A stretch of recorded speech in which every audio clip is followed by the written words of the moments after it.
तो आज हम बात कर रहे हैं शेफाली जारीवाला की जिंदगी पर, उनके करियर और उनकी अचानक मौत के बारे में। हमारे पास जो मालूमात है वो ज्यादातर शेफाली जारीवाला जिंदगी, करियर और मौत के उन्वान से जो चीजें शाया हुई उन पर मबनी है। मकसद यही है कि कांटा लगा गर्ल जो उनकी पहचान बनी, उनके पूरे सफर को समझें। शोहरत, जाती मुश्किलात और वो अफसोसनाक हालात जिनमें उनकी मौत हुई। जी बिल्कुल। और ये सिर्फ एक क्या कहते हैं, सुवानी खाका नहीं होगा।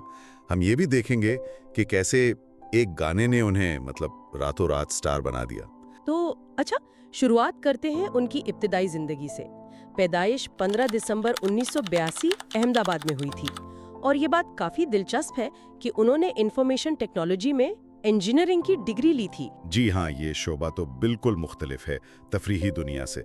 और ये बात और भी अहम हो जाती है जब पता चलता है कि उन्हें सिर्फ 15 साल की उम्र में मिर्गी यानी एपिलेप्सी की तशखीस हुई थी। ओह, इतनी कम उम्री में। जी, लेकिन उन्होंने हिम्मत नहीं हारी। योगा, दवाएं, लाइफस्टाइल में तब्दीलियां, उन सब से उन्होंने इसे काफी हद तक कंट्रोल किया। और तकरीबन मेरा ख्याल है 20 साल तक वो दौरों से महफूज रहीं। जबरदस्त। और फिर 2002 में आया वो गाना जिसने सब कुछ बदल दिया। कांटा लगा। हाँ, कांटा लगा रीमिक्स। बिल्कुल, रातों रात सनसनी बन गई। लेकिन ये सुनकर हैरत होती है कि इस मेगा हिट वीडियो के लिए उन्हें सिर्फ 7,000 रुपए मिले थे। है ना हैरानी की बात, सिर्फ 7,000। लेकिन वो उनके करियर का, आप कह सकते हैं, नुक्ता आगाज था। इस शोहरत के बाद फिर उन्होंने फिल्मों में भी किस्मत आजमाई। 2004 में मुझसे शादी करोगी में एक छोटा सा रोल था। हाँ, मुझे याद है। और फिर 2011 में एक कन्नड़ फिल्म हुडुगारू में भी वो नजर आई। फिल्मों के साथ साथ टीवी पर भी काफी फाल रहीं, रियलिटी शोज खास तौर पर। जी जी। नच बलिए के 2 सीजन्स में आई अपने शौहर पराग त्यागी के साथ। हाँ, 5 और 7 में शायद। जी, 5 और 7। फिर बिग बॉस 13 में वाइल्ड कार्ड एंट्री ली। और अभी हाल ही में 2024 में एक टीवी सीरीज शैतानी रस्में में भी काम किया। तो करियर में मतलब उतार चढ़ाव तो रहे हैं। बिल्कुल। और यही चीजें उनकी जाती जिंदगी में भी नजर आती हैं। उनकी पहली शादी, जी, वो जो म्यूजिक डायरेक्टर थे हरमीत सिंह, उनसे हुई थी 2005 में। जी। लेकिन वो ज्यादा अरसा चली नहीं, 2009 में तलाक हो गई। और उसमें मेरा ख्याल है कुछ नाखुशगवार इल्जामात भी थे।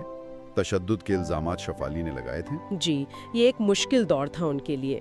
बाद में उनका नाम अदाकार सिद्धार्थ शुक्ला के साथ भी जोड़ा गया। हाँ, वो ताल्लुक रहा, लेकिन फिर वो दोस्ती में बदल गया। सही। और फिर 2014 में उन्होंने अदाकार पराग त्यागी से शादी की। ये बात भी अहम है कि वो मिर्गी और जहनी सेहत जैसे मौजूआत पर काफी खुलकर बात करती थी, अवामी तौर पर। जी, ये वाकई काबिले तारीफ बात है। हाँ। इन मौजूआत पर बात करना आसान नहीं होता। बिल्कुल। ये दिखाता है कि वो अपनी मुश्किलात को एक मुस्बत सिमत देने की कोशिश कर रही थी। लेकिन फिर 27 जून 2025 वो दिन आया जब वो अफसोसनाक खबर मिली। जी, इतलात तो यही है कि वो किसी पूजा के लिए रोजा रखे हुए थी। हाँ, और ये भी सुनने में आया कि मुबैना तौर पर बासी चावल खाए। और फिर वो अपनी जो मामूल की एंटी एजिंग आईवी ड्रिप लेती थी, ग्लूटाथायोन और विटामिन सी वाली। जी, वो ली और उसके फौरन बाद वो घर पर गिर गईं। अस्पताल ले जाया गया, लेकिन वहां पहुंचने पर उन्हें मुर्दा करार दे दिया गया। इब्तिदाई वजह तो कल्बी दौरा यानी कार्डियक अरेस्ट बताई गई। लेकिन यहाँ कई चीजें हैं जिन पर गौर करना जरूरी है।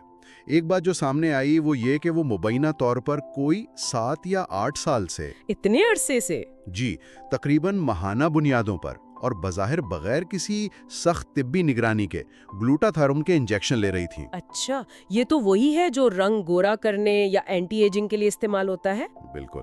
और बगैर प्रॉपर मेडिकल सुपरविजन के ये खतरनाक हो सकता है।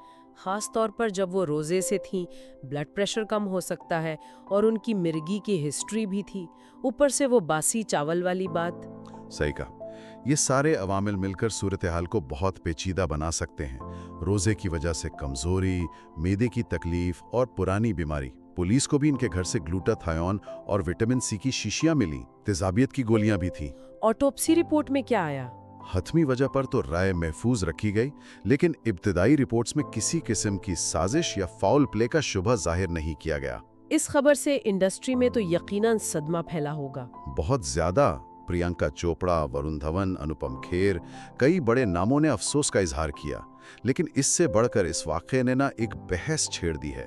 भारत में ये जो गैर मुनज़्ज़म कॉस्मेटिक इलाज चल रहे हैं, उनके खतरात पर। हाँ, और नौजवानों में दिल के मसाइल जो बढ़ रहे हैं। बिल्कुल, ये बहुत तशवीशनाक बात है कि अब 50 साल से कम उम्र लोगों में भी हार्ट अटैक आम होते जा रहे हैं। और ऐसी सूरत हाल में फिर वो पुरानी बातें भी निकल आती हैं।